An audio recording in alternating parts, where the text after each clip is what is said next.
Le regard d'Yves Tréhard. Bonjour Yves. Bonjour Thomas, bonjour à tous. Céline nous le disait à l'instant, Emmanuel Macron est attendu tout à l'heure dans les allées du Salon de l'Agriculture.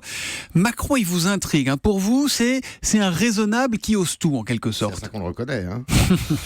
Oui, c'est un étrange candidat, ce virtuose de l'effet d'annonce, de l'oxymore et de l'eau tiède, qui nous fait souvent prendre d'ailleurs des vessies pour des lanternes. Oui, il ose tout.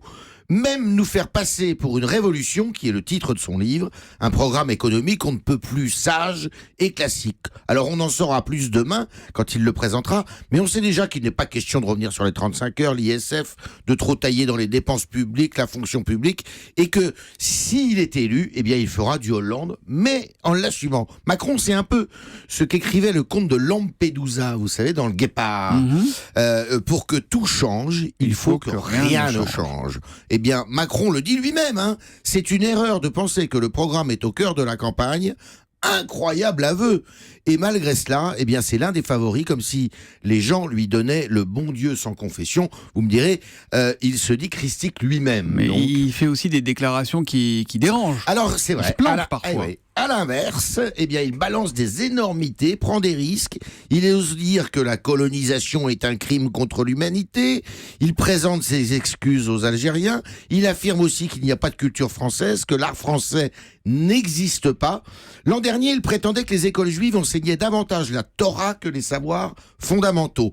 En 2015, il déclarait dans une interview que ce qui manque en France, c'est un roi. Et il vient de se prononcer pour une suppression de la taxe d'habitation pour 80% des ménages français, une vraie folie, sans dire comment feront les municipalités. Autant de petites bombes qui ne sont pas de l'eau tiède cette fois, qui peuvent heurter les consciences, mais tout le monde accourt vers lui, même quand ils ne sont pas d'accord, de François Bayrou à Geneviève de Fontenay, l'ancienne copine d'Arlette Laguiller. Elle a des amitiés qui sont un peu changeantes, Geneviève de Fontenay. Bon, cela dit, il y a, qu'on aime ou qu'on n'aime pas, un phénomène Macron. Alors il paraît qu'un poids lourd, du gouvernement le traite de dingue avec un programme plutôt bien. Après un président normal qui cachait bien son jeu avec un programme illisible, eh ben ça rétablirait peut-être l'équilibre. Ce qui est certain, c'est que Macron profite des faiblesses de la gauche et de la droite. L'œil et le regard d'Yves Tréhard tous les matins à 7h15 sur Europe 1. À demain Yves.